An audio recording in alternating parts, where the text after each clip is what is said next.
Hi guys, welcome to Owl Farm and welcome to the first Gonzo Foundation seminar. Thank you so much for coming. And we have George Stranahan and Michael Owsley leading the discussion on local politics. Tomorrow is a big election day in the Valley, so it's an important day. It's also, Dave Danforth from the Aspen Daily News reminded us, it is the anniversary of Richard Nixon's resignation. So I know Hunter is smiling today for many reasons. For that reason, for his dear friends leading the discussion, for all of you being here, new friends and longtime friends, it's really an important day. And I hope and I believe that after we're gone, there will be more of these seminars going on all over the country and overseas, and we're all part of that movement. So thanks for being here. So first let me introduce and thank Cameron Leonard and Julie Cook for helping set up and cleaning up and dusting. Believe it or not, we get a lot of dust in Woody Creek. There's a gravel pit nearby, which might be brought up in the discussion. And we dust every year, whether it needs it or not. So, and Dave Meeker, who's here from our guardian angel, who flew in from Las Vegas, and he's donating his time to make sure we're all safe and cool, which I know we are, but just extra precaution. We have a lot of kooks coming onto the property this summer. And and Wayne Ewing, one of Hunter's longtime dear friends and collaborators, just came out with Animals, Horrors, and Dialogue, which we have some copies out here you can get. It's a beautiful film. It's if you know Hunter, if you ever worked with Hunter, you'll need a box of tissues, and also you'll be laughing a lot. It's beautiful. So we thank Wayne. And I also want to introduce, I don't have the cover, unfortunately. It's in on one of the shelves somewhere. If you find it, let me know. It's Flogs, a book that George did with People's Press, and I want to mention it's beautiful. And Ralph is not here with us today. Ralph Stedman was going to be here. He'll be here next time. And Gonzo the Art is here for you to look at. So please do it and involve yourself in the conversation. Hunter would love that. There are no rules except respect each other, of course. I don't need to say that. You don't have to respect each other's opinions, but respect each other. And thank you for being here. And George and Michael, thanks so much. Okay, here's the rough format that I'm going to propose. But first of all, I want to acknowledge that of all of the time that any of us who spent in this house, in this room, in the kitchen, you know how much politics was spoken here, and with such intensity and intelligence. I mean, the walls are soaked in political discussion, and so this is the right place to be. So I thought we'd do a format. I would like to talk a little bit about the general character of politics, nothing specific, but these are the common elements, the nature of politics, and then toss it to Michael to say, well, here we are in Picken County. How does it play out here? And then play it into questions. So I'll just say a few words. I'm going to describe the playing field. Politics is a process by which groups of people make collective decisions. Yeah, okay, that's what it is. And there's two components. One is, and when I say a group, it could be a family. There's family politics. It could be a business, a city, or a nation. You know, we think of politics at all these levels because decisions are made at all those levels. One thing is some decisions are made because the people have the power to do it. The mayor has certain powers, and he's just allowed to make decisions. And so that's a component of politics, a person in power. And the political component of that is how is that person chosen, and how are they rejected when they need to be taken away. Another equally important part of politics is the influence. There's influence into the power structures.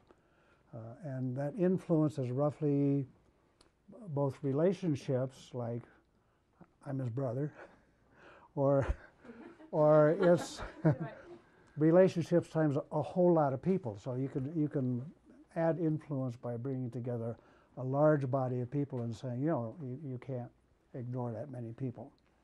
That's the weight of opinion. And of course, we all know that money is influence in decision making. Now, decisions lie in two dimensions. You know, if you had paper, if I had chalk, there's a richness of decision. How complex? How deep does it go? How much does it determine what you can or can't do with your life? Yeah, so that's the richness of a decision. And then there's the reach of the decision, like about, you know, when you're in my kitchen, you can't spit. Okay, but my kitchen. Or in this nation, we will have universal health care. That reaches further. So those are the dimensions. And when you get both some richness and some reach, you just have what we could only call complexity. It is not an easy situation when you're dealing with issues that have a lot of influence over a lot of people. Now, we are a democracy, and a necessary characteristic of democracy is an election, that we pick the people in power by a vote, by popular vote, and you enfranchise as many people as possible to be part of that vote. Now, that's necessary, but it's not sufficient. I mean, as you know, there are a lot of nations that have elections that you cannot call a democracy. And we've added some fluff around. Here's my favorite fluff around a democracy. This is from Deborah Meyer. Democracy is not just a set of juridical relationships. It rests upon relationships, on the possibility of understanding each other, of walking in each other's shoes, of imagining that we can trust each other warily, skeptically, but not cynically. And I like that component. So yeah, it's not just an election. You go in any good book of any Bartlett's, you're going to get a lot of quotes. A couple of my favorites. Politics, a weighing of dreams against fears, is a civilization's dialogue with itself. I like that one. And then, of course, Ambrose Bierce he's always good by the champagne cork. Politics is a strife of interests, masquerading as a contest of principles, which is fun. Is that from the Devil's Dictionary? Yeah. Now, of course, as we know, the media play an important part of our lives, but a very important part in politics. So they're over it like it's just their favorite thing. And nobody does politics without the media being your friend, your foe, or whatever. It's there. And what I'm just going to close with this. Not only are the decisions we make today incredibly complex, but the media has become much more complex. It's not simple. There's all questions of reach and richness. That, 12 people are on my Twitter. That's not much reach, etc. So we end up now. We have a complex media in a complex society, and the media has found a business model, as it has to, where the business model is you find niches in this complex society, and you tailor a message into these little niches that that is exciting.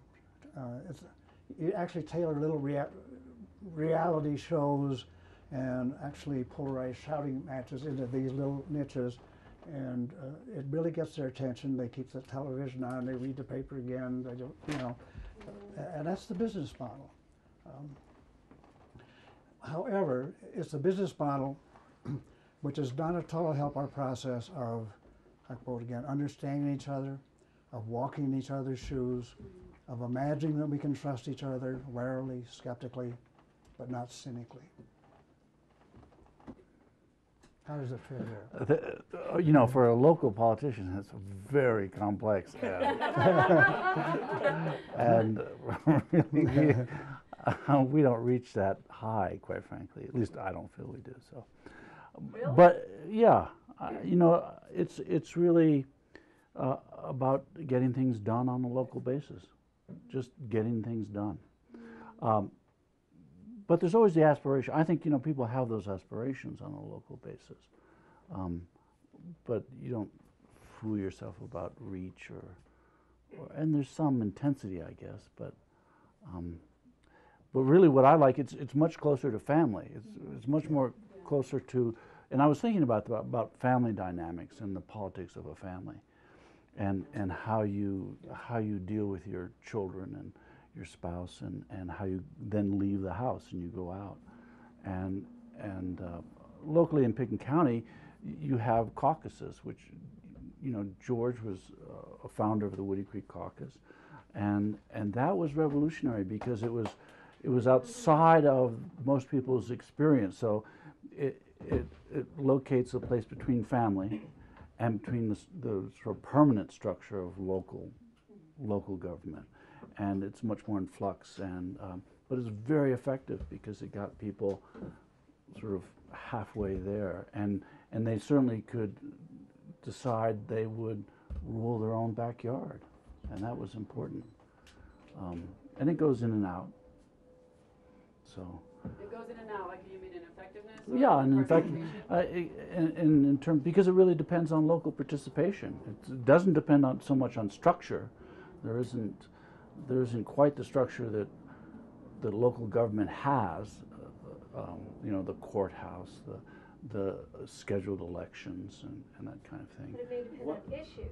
And it depends on issues, and it depends on people being galvanized around those issues. But it's very easy to believe that you can have some influence. That's a very local politics. And then you get into the commissioners and the town council, and it changes then. But you're galvanized, and that's important. What sacrifices have you made as a county commissioner? Sacrifices? Yeah, or how much of a sacrifice have you made in your own values and ideals? In terms of values. You say it's all about friend making. So Well, there's an element of politicking involved. So how much of that influences your own values and judgment? I don't think I make any sacrifices, quite frankly. I mean, there's times when it's hard to keep your eyes open.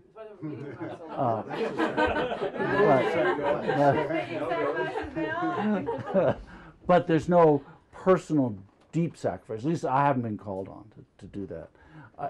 If it was a really tough issue that divided the community, you would sacrifice lots of privacy and lots of peace of mind. But so far, at least in my career, which has been 6 years, that hasn't really occurred at least in a fundamental way for me. But I think it happened for Dwight Shellman and Joe Edwards and those guys. Dwight was only in office for 4 years, and people still talk about him as if it were yesterday. So he was at VOCC yesterday. well, but it's he made some sacrifices, but that changed everything for all of us. So how long has it been? It's been almost 40 years now. Wow, those are crucial times. Those were very crucial times, and those were people who saw the possibility of local politics. I mean, my interpretation is people had come from all over the country, and so it was post-war America, and they saw their hometowns being assailed by commercialism, by out-of-control growth, and then they came to Aspen for whatever various reasons. And they saw that it hadn't actually occurred here, really in any big way. And they said, well, what the fuck, we can do it and keep it this way. And Dwight and Joe and Michael Kinsley made sure that was going to happen. But it took a lot. I just wrote Tony Wagner, because he'd written an article. He's a columnist for the Times, and he'd written an article about how their era had ruined the agriculture in Pickens County, and I took issue with that with Tony, because I thought there were larger forces working on agriculture, and we haven't resolved the question yet. But those were very difficult times. I mean, they made a lot of sacrifices. More difficult than today? Oh, much more difficult. Well, I reminded Tony that the war was going on. the war in Vietnam. Didn't look like there was going to be an end. Our friend was in charge of it. He had promised peace with honor, and was saying that all the time. People were dying, and nobody trusted each other. The kind of trust that George was talking. No, that had all gone because people were dying. Kids were being shot in this country. You know that I can't remember. By their own, But for demonstrating. right, for their own, by their own. And that hadn't happened. I mean, kids are shot, but this was a political shooting. And so I reminded Tony that was the context in which all this was happening. And it infected local politics with a fervor and a passion that I don't think we've had since, really. You know, the first Hunter piece, played his role. just for example, the first piece that really brought national attention, I think, to the situation in this valley was Hunter's piece, The Battle for Aspen, in Rolling Stone. And I would propose that, you know, in a classic sense, that while the battle might have been won by Joe Edwards and Dwight Shulman and many other people, that the war was lost. Why did the hippies fail? Did they fail? Well, you know, I don't know that they failed.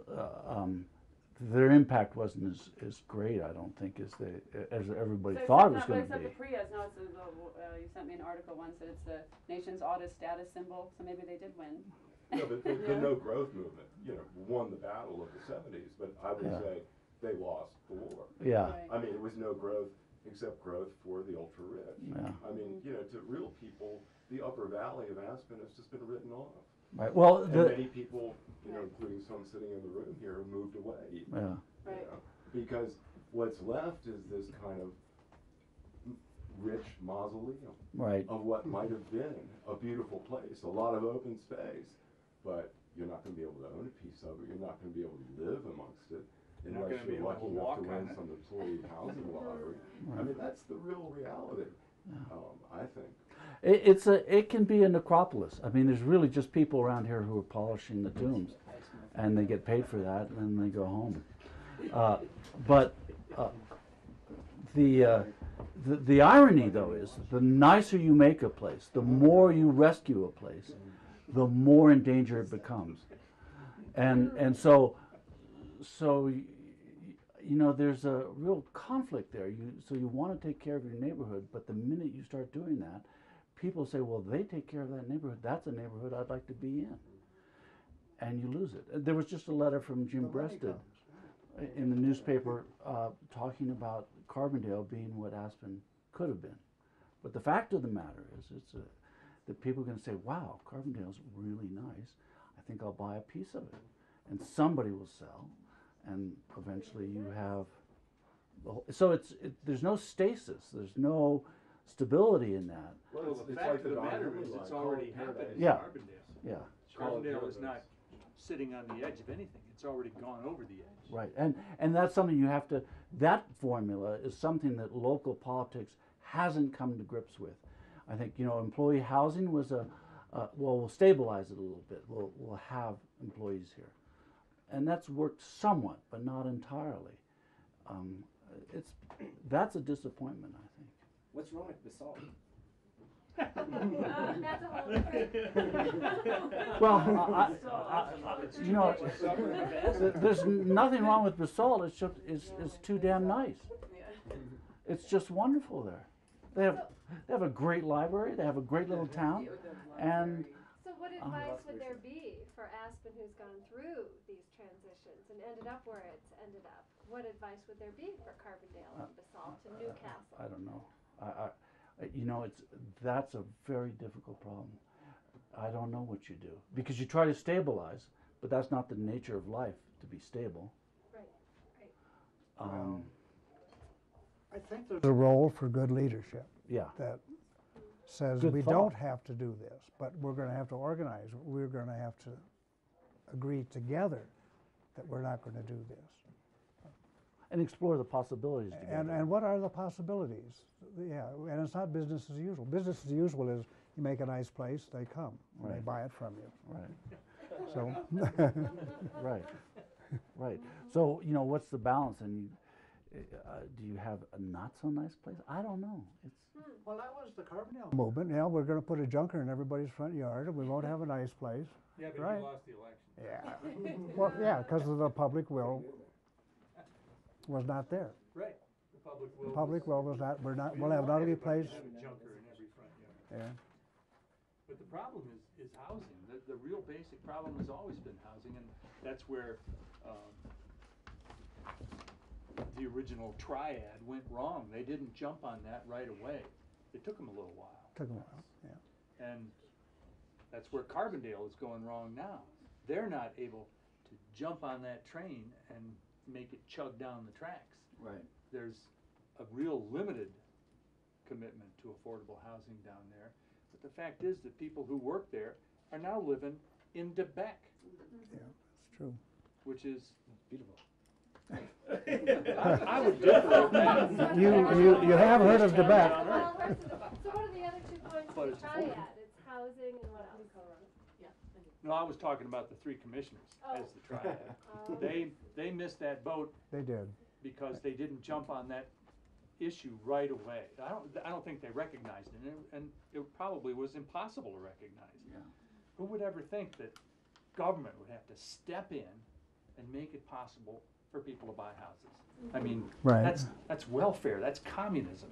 That's Yeah. wrong in America, just flat out wrong. And we hit that fight because they downzoned everything so that you couldn't have like middle or lower class subdivisions. They said we're not going to have any subdivisions. Well, they So- didn't want the growth. Yeah, because they said that would be growth. Yep, Yeah. and it would have been.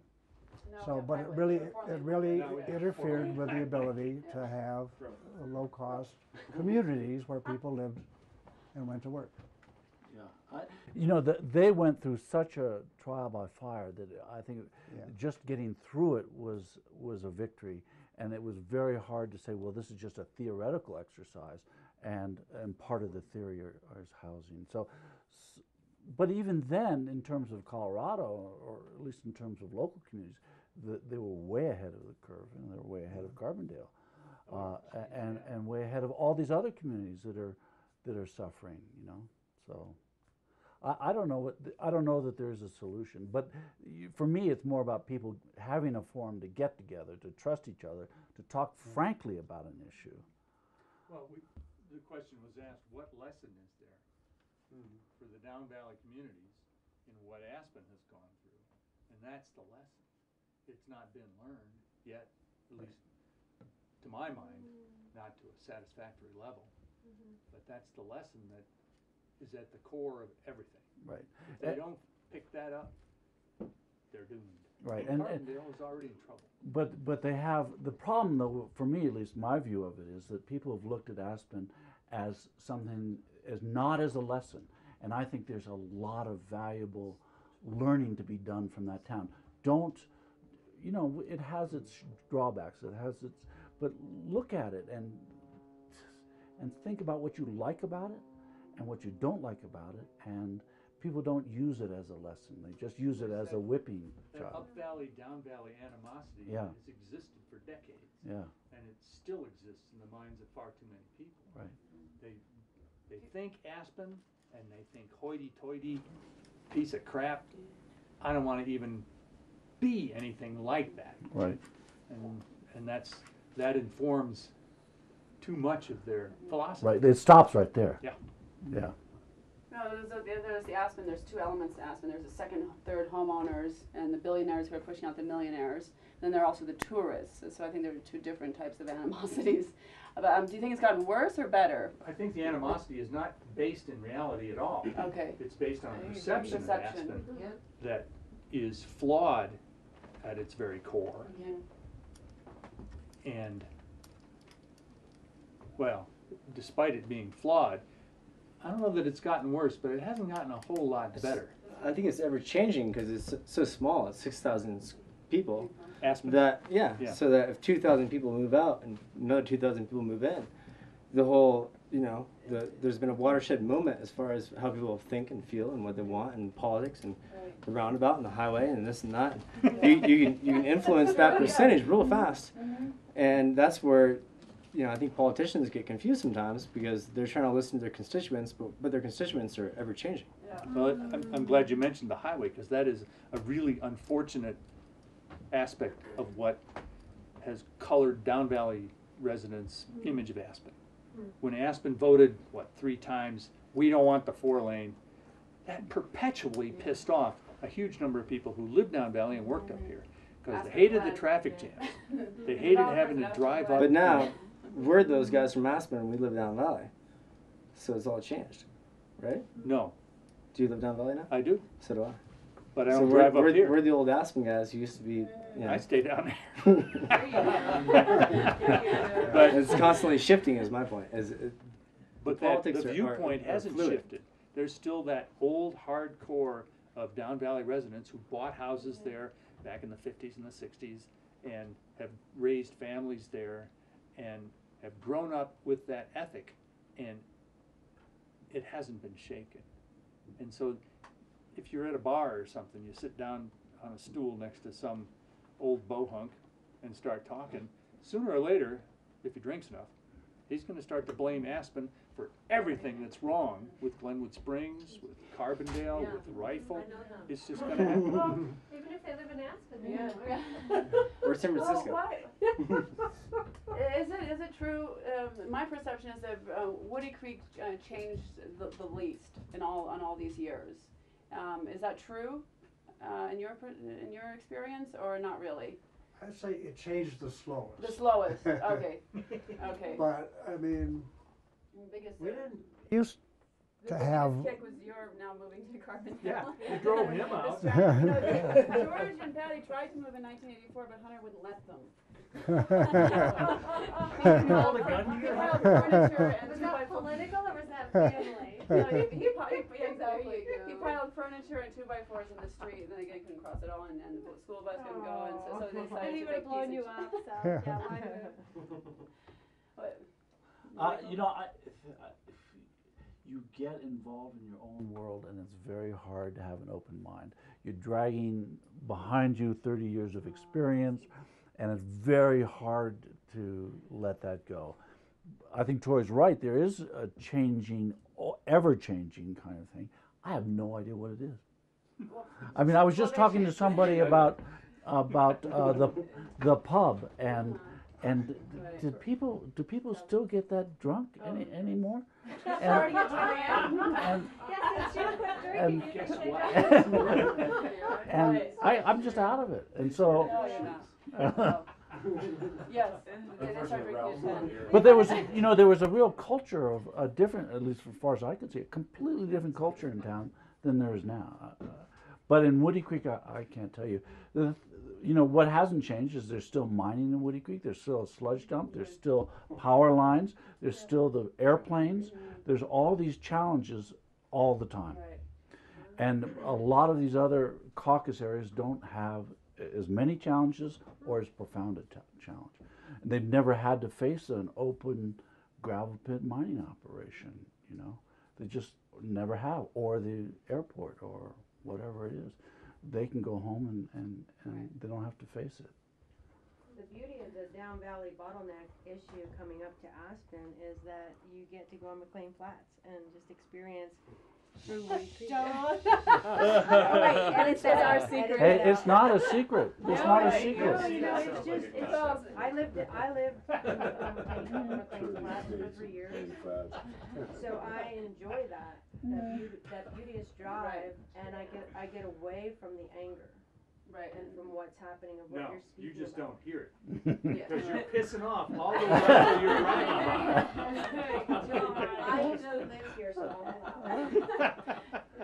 No, but it shows the possibilities of controlling your environment, and what Hunter talked about. If you really take it seriously, you'll control it. And so there was a proposal for a house in the view plane, looking at Daly and its snowmass, and Woody Creek fought that proposal strongly and got these people to realize that if they built the house on this view plane from McLean Flats, Somebody burn it down. well that it just wouldn't serve the community, and their architect quit because he was from Texas. And he said, I can't deal with this. They found a local architect. Local architect said, yeah, we can put it down and you won't see it. And they're quite happy with it. You know, but what used to be up there that you could see was a beautiful herd of elk that would sit there and they would winter right out there. Now, they'll never be there again. You'll never see them, even though you won't see that house. Yeah. And you talk about Woody Creek, and I think what's happened down the road here is just incredible in the name of preservation. These two McMansions under construction down here. To me, that is incredible that the Woody Creek Caucus ever would have rolled over for that. That Don Henley, Mr. Call a place paradise and kiss it goodbye, would be his final goodbye, would be to cash out to the tune of tens of millions of dollars at the expense of the Woody Creek community. I think that's outrageous, and I don't think people want to talk about that. Well, let me put a little spin on it, because I'm selling my ranch to whoever, the richest guy I can find. And the Craig Ranch is for sale to the richest guy that will ever come by. And here was the struggle. I have to retire. I will either die or retire. I retired instead, but I was going to die. There was no economic way for my children to maintain. I mean, they were sitting on, the appraiser of the ranch was $10 million. You should be able to earn a living with a $10 million asset. There was not a way in the world my son could inherit the ranch without a trust fund. He could not make a living by the sweat of his brow on a $10 million asset. I can't give it to him unless I give a trust fund too. And that I'm not going to do. So it does have to sell out to the rich, unless there's a continuity of. Yeah, but do you have to let the rich sell out at a price twice what they could have gotten in the case of Henley? Is that his bonus for having been here and blessed the community with his presence? I don't know. If you read Cannery Row and you imagine the boilers and the Mac and the boys that's all fucking gone. That's gone. And so things are evanescent and things are transitory. It's a long ways from Cannery Road. But not well. But Woody Creek was essentially the Cannery Row of the valley. I mean, it had of the upper valley. It had trailer parks. Was the Cannery Road. Yeah, and those things change, and so now Cannery Row's mythic and nostalgic about it, but there's no trace of it. Those things happen. This summer I got to meet the mayor of Braddock, Pennsylvania, who is John Fetterman, 6'8", 350 pounds, has a tattoo of his town's zip code on one arm.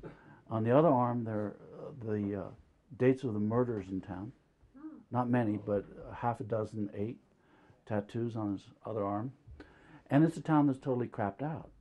That went from a steel town that went from, a wonderful industrial thing, everything polluted and sparks flying everywhere, but everybody employed, to the entire town falling in on itself.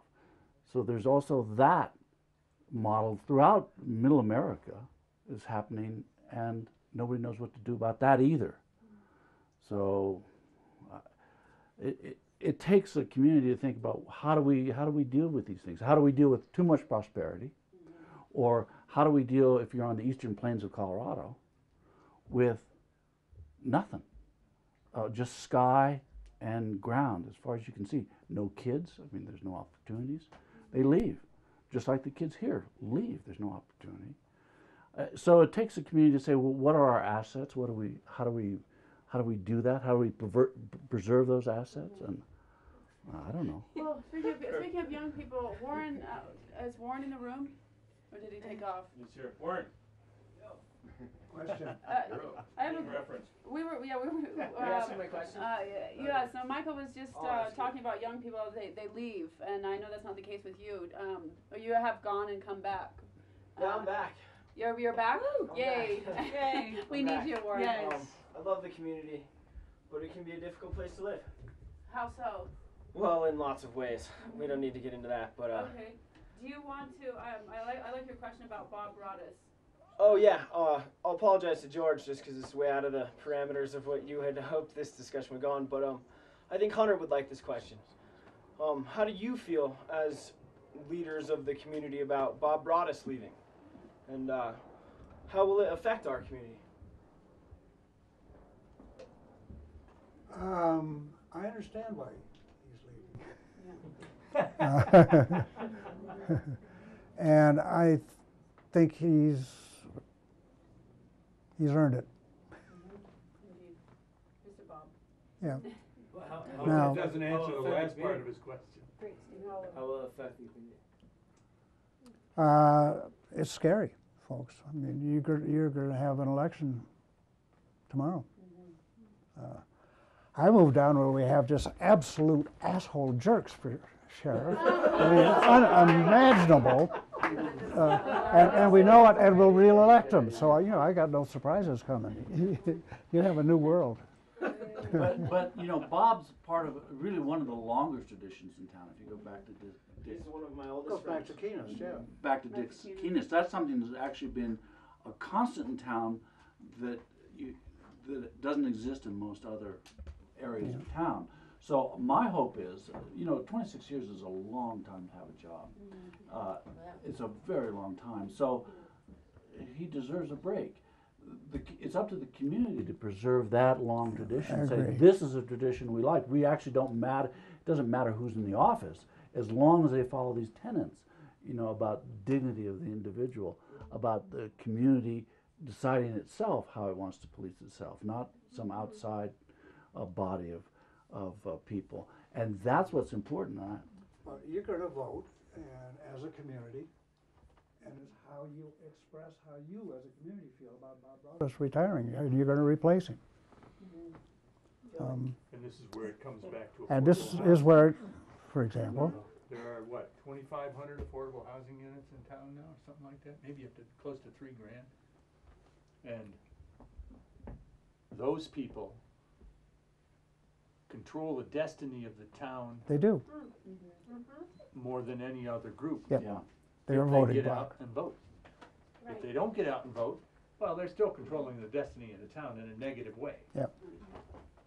Yeah, Yeah, it's and- it is the vote. It is the voting that's important. That's what makes local Correct. politics. They're renting to Census. tourists. But that's what makes local politics interesting, because you can win or lose by 1 or 2 votes. I mean, it's not abstract. It's 1 or 2 votes, Hunter did it. and by very few votes. And so that's why it's important to get out there and say, listen, not so much the people. For me, it's about the tradition of self-government, and it's about the tradition of respect for the community. And if Joe expresses that, I think he'll get elected. If you don't express that, if you think that it's actually about law enforcement, you've missed the point. Peace, yeah. Everybody can do law enforcement. It's about, but not everybody can do community. That's True. Any simpleton David might know. can be a sheriff. We know that in Garfield County from firsthand and Well- bad experience. What do you mean? well, His name's Lou. Lou who? I don't think I'm going to say anymore. He might actually see this program. if you're a thug, you can beat the shit out of somebody, and it's not hard to find a thug. No. It's not hard to find a thug to do it. It's much harder to find somebody who'll stand up and say, I have to actually persuade my community about my values as a law enforcement person. That's a really hard deal, and you don't see that very often. Is that the balance between being an elected official and a leader, where sometimes you have to lead people versus just represent? I think people actually, there's not, a leader just means you happen to, somebody pushed you to the front.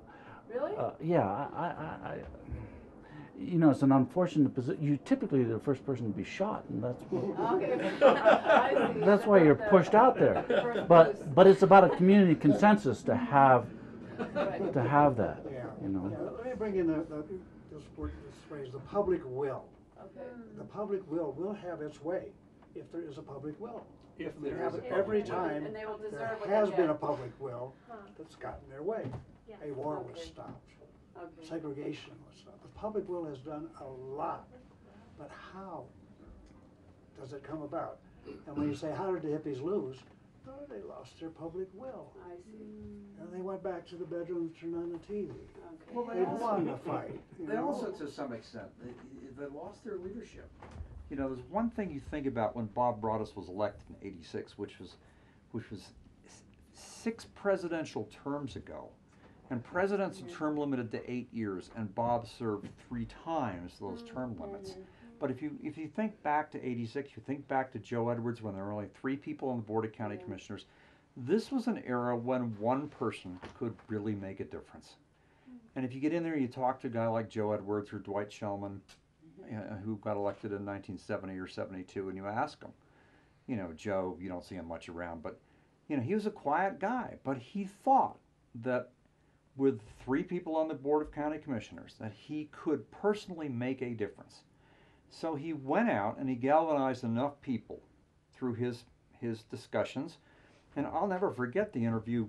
He did an interview one day on the radio station, and somebody called him and said, "Oh, you're for bike trails and all this communistic stuff. I'll never vote for you." Bike trails And he answered, "Well, that's fine, because you didn't vote for me because you don't appreciate what I stand for." And you know, if I'm appealing to a certain majority of people, I hope they're a majority, who believe what I stand for, and if they don't, I'll gladly go.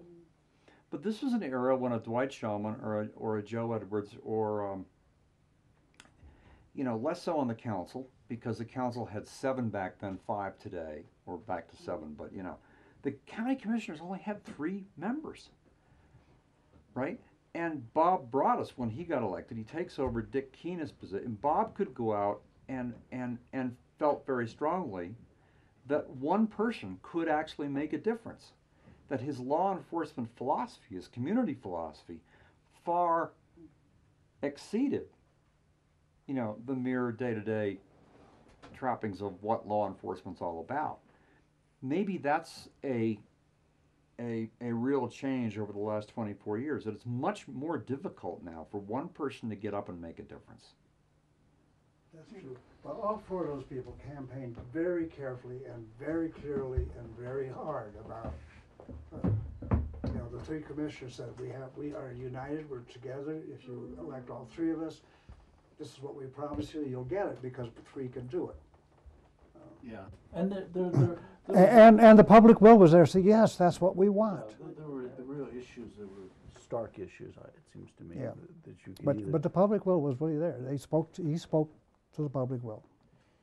So there are a couple things, if you don't mind, that have come up that might use some clarification. Just from a local Woody Creeker, the Don Henley property improvements, really they don't affect us that much. I mean, who cares if he wants to spend, and Don Henley makes a lot of money, I don't care, and if the next guy builds a bunch, we don't really mind. The wonderful thing is that many property owners are setting aside wilderness acres, which makes a big difference. So that's fantastic. And the caucus has paid attention to that. And the caucus does pay attention to everything that comes through, and the impact on our lives of how many square feet is in the basement and up above a little some bit of property. traffic and the construction and Yeah. the That's true. car in the landscape. Yeah, But overall, those the people quality are not of going to it. start a fight in the tavern. Right. We'll never see them. Not whether that's good or bad. Right? Gotta get on it. Yeah. Is that good or is that It's good and bad, because we have to beat the shit out of them. That's right. We all have to get in And the then fight. the which new could be good or bastard bad, too. mayor will throw us in jail, and you know. Don't steal Yeah. paintings off Well, walls. the other problem is that because there are people who are transitory all of a sudden, then they don't actually affect the community except in extraneous kind of ways, in ways that you see, like the large house that went, but they actually won't make much of an influence. No. Here, that's really the unfortunate thing, I think. But don't they? Because they have a tax question and they say, well, I don't actually live here. I don't own property. Therefore, I'll vote for this topic because I don't have to pay for it. Well, most of them aren't registered to vote here, So, Right? They're the so Well, so you have absentee No. landowners who have no interest in the That's community. naive. don't you well, that's think? what I'm talking Does about. that not have an effect? Yeah, it has an effect, but But it's not a constructive we still effect. have- Right, yeah. that's my point. I mean, it's changed the composition of the community drastically. It's turned it into a Palm Beach. It's Or turned, it's it left just, the public it will to just the keeps people it, who are here.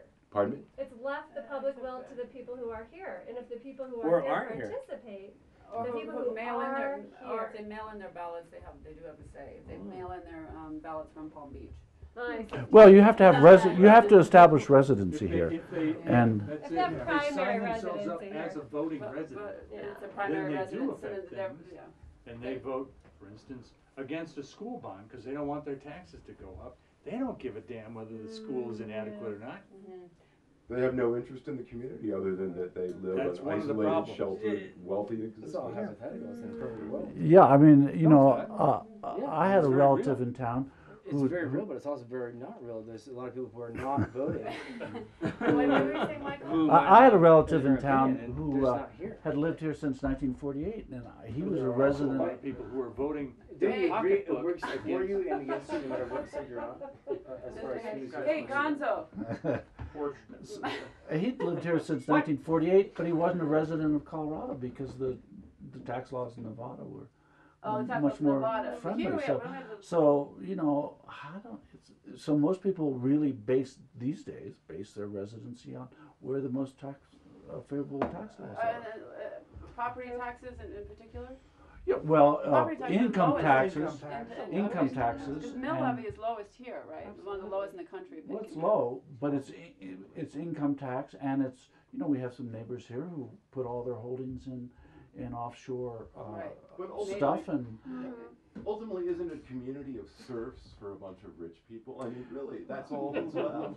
It's a bunch of people like the Wileys. I'm sorry, that have just been in this latest SEC thing, and what's left is it's like people that would be middle class or upper middle class in any other society who feel like third world natives in Jamaica. I mean, seriously, Well, that's get the used to the disparity of wealth that exists. And so that all you're left with is a servant class that might have pretensions about some sort of Well, free and Did they not do that to themselves? how did they do it to themselves? By moving here. By Well, they not live here. creating a public will and saying that's not what we're gonna have. Well, They came lay here down their first. shovel when it was It's time the to well, I raise it think up. that, money rules in the Right, end, golden quite rule. frankly. I think it's important to bring up the issue of property tax and, the pressure that puts on the person who's owned a property here for a number of years. I mean, you say, oh, it doesn't really affect me if the neighbor builds a huge house next door, but it affects your valuation of your property and therefore puts pressure on you if you can't pay that tax, to sell your house. And That's It's a a good great point. shame of Colorado's tax You can do a structure. lot of different things. Well, we want the benefits of getting that money from the big property tax owners, but at the same time, it has the maybe unintended consequence of pushing out a lot of people. Yes. Well, no, it's Good point. intended. Well- Those laws were written to encourage growth. To bring But Picken County has- people to the state by providing them with Well, but aren't they the developed same land. everywhere? The property tax valuation, Our aren't they mill the levy is same all over the low United compared to States? No. us. No, they're No. not. So if I own, But okay, you so I say the came here in the valuation goes 70s. high, the mill levy's low, but you have to write a big check. Yeah. Sure. But Yeah, Sure. I know people who, for But example, your they own- payoff. It's a I mean, relationship between You the decided two. to buy Berkshire Hathaway. No, but I mean, you get could a better work all your life, okay? payoff. Like I It's have part of your friends deal. on Cemetery Lane who have a great lot. And, they've owned this property for a number of years. All of a sudden, the value of their property has gone so high that they can't afford to pay their property taxes with the work that they do. So, where's their ownership? It's like you said, what about what they want to leave to their children? They're But not not even able every to do state that. has this weird mechanism whereby the property value of your property Okay, that's what I'm wondering. is established Okay. by the value of the properties around you. And if Okay. they are selling and being developed, your property goes up to that Right. developable level, Right, right. willy-nilly, whether you plan to develop or And not. then you've got no control over that. Right. And then that puts Well, pressure. Yeah. or do we? But that's Do we but that's a have state. control over it? Well, Does that go to another? that actually isn't. Not abnormal in the West, Government created but in property. the East, It's- they don't have that. It's That not a. pressure doesn't exist. It's not. It's a local phenomenon, but it's a state. The state has jurisdiction over those property taxes and how they're evaluated. And really what you have to do is talk to your state representative, Gail Schwartz is in the Senate, and say, listen, if you've been here for 10 years and you have no intention of selling, why am I in the same speculative market as my neighbor? And why not pass that on, if I do decide to sell, pass my tax bill onto the next owner. That's important because it's actually throwing out who the people it affects most are the people who are on fixed incomes, who have no hope of making more money. Right. And so you take this element, the elder element, out of your town. They might not be any smarter than you, but they've seen 50 years of development in town, and they can tell you about it, which is important to know. And if they have to leave, you're left without a story. And without that story, you're adrift. And so that I think needs to be addressed. And we've, as commissioners, we've had people come to us and say, listen, this is nonsense, because I live in town. I've been there for 50 years, and I'm now paying essentially my entire Social Security check per month in taxes. Right. So that's got to be so changed. Therefore, you never really own your property. Well, ultimately. Well, it's even if you've worked all your life and paid for it and all this. It's in jeopardy. Well, what I'm taking from all this, and Greg, how are we doing with time? 52 minutes. Okay, so we'll wrap it up. What I'd like to do is maybe everybody, if anyone would like to make a last comment, and then Michael and George, if you could make a closing statement if you like. And we're all, obviously we're looking for more, so we'll come to the next seminar with maybe more focus. This has been wonderful. But what I'm getting from this is that the way to change all this is that there is a way to change, and that is the will of the people, right? I mean, we can beat City Hall, to quote our sweetheart. We can beat City Hall, but it takes a lot of work, and not following the path of the hippies, to not go home and just watch TV, but we do have to be active. Is that right? That's what I'm getting from it. So it starts locally, then maybe statewide, and on. It's totally right. It starts locally. It starts in the mirror. On everything. Yeah. But it starts locally, talking over the fence to your neighbor. Okay. That's how local it is. Should you cut your hedge? Well, you should find out who they are and what they believe in. It's that walking in each other's shoes. I see. Yeah. It's important. You know, I came up here and told Hunter I was running for county commissioner, and the minute I told him, he didn't ask me any questions. Yeah. He said, Anita, go get the checkbook. And he did. There was so happy. He was just delighted that Thank somebody God. he knew was running for office. Radical lesbian separatist Michael Allen. Yeah, exactly. Weird. And you know, that's a lesson, that you can have that much enthusiasm for some crummy little office in Picken County. And you affect our lives every day. Well, not really. Yeah, you do. That's why we voted for you. That's why you lose sleep at night. And come home to the community that your family and George and Spawn. George created. So does anyone have any other questions, short, before the gentlemen wrap it up? Well, I agree that it's all in what people do at the most local level. And what we were just talking about before, this odd pressure that exists in this state on people to sell their land to developers, is something that the state legislature has been talking about now for 2 decades. For the last 2 decades, there's been someone in there, at least one, sometimes more, talking about reforming that system. But they never hear about it from the people out here. Most people, if asked, probably couldn't describe the system, which, if they understood it, they'd hate it. So, in that instance alone, I think that it's an example of what people need to start doing to affect the circumstances of their lives as they are driven by laws way up there. by the state legislature, which generally doesn't really impinge on our local consciousness. At least we try to prevent it. Gail Schwartz is having a fundraiser at Suzanne Farver's. I'm sure none of you invited, but you should all go. I wasn't having any money. And she's just right across the field here on Wednesday night. Really? Yeah. Tree farm? Just right over there, Okay. in one of those subdivisions. And, over there. and Kathleen Curry, who's our state representative, is coming to the commissioners tomorrow for a lunch get-together. So, you know, if you follow that one passion, just one passion, you know, don't try to push on all fronts, but your finger can go right through something. And you say, this is something I'll die before I give this thought up. And it's about property tax reform. Who are you voting for tomorrow?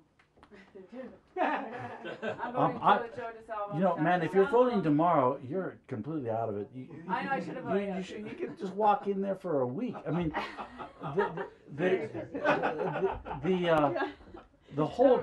Richard and Don have been working on Joey's campaign for. Well, the whole thing is, you know, the whole campaign schedule is totally different now, because you can mail in, and then the general election, you're going to be able to start voting a month before. The Luddites. But it's changed everything, because by the time you're voted, the election's already decided right now. Every vote counts. Every vote counts, but it's decided right now. You just don't know it. And the winners are?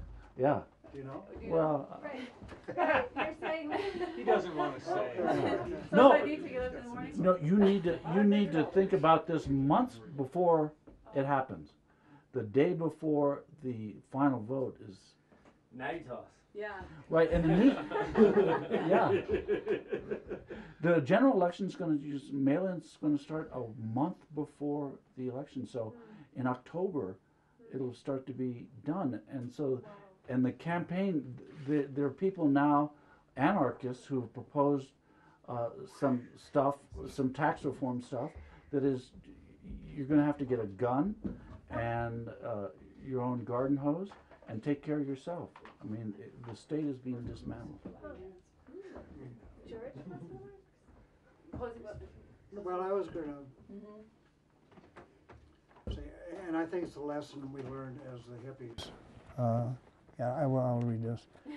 Is that just because you won that battle doesn't mean that you get to go home. It is forever. It is every day and every year. If you want a better community, you're the only people who can do it. It's not going to be done for you. And just to comment that there's the politics of anger, which is just not right to have a tax law like this. And there's also the politics of hope. This is what we want, and why can't we have it? I'll read this. Politics is the art of controlling your environment, by Hunter S. Thompson. That is one of the key things I learned in those years, and I learned it the hard way. Anybody who thinks that it doesn't matter who's president has never been drafted and sent off to fight and die in a vicious, stupid war on the other side of the world, or been beaten and gassed by police for trespassing on public property, or been hounded by the IRS for purely political reasons, or locked up in a Cook County jail with a broken nose and no phone access, and 12 perverts wanting to stomp your ass in the shower. That's when it matters who is president or governor or police chief. That is when you wish you had voted. Thank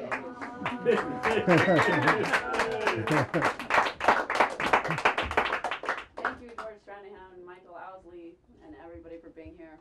And God bless Gonzo. Next time. Thank you. Thanks, Anita.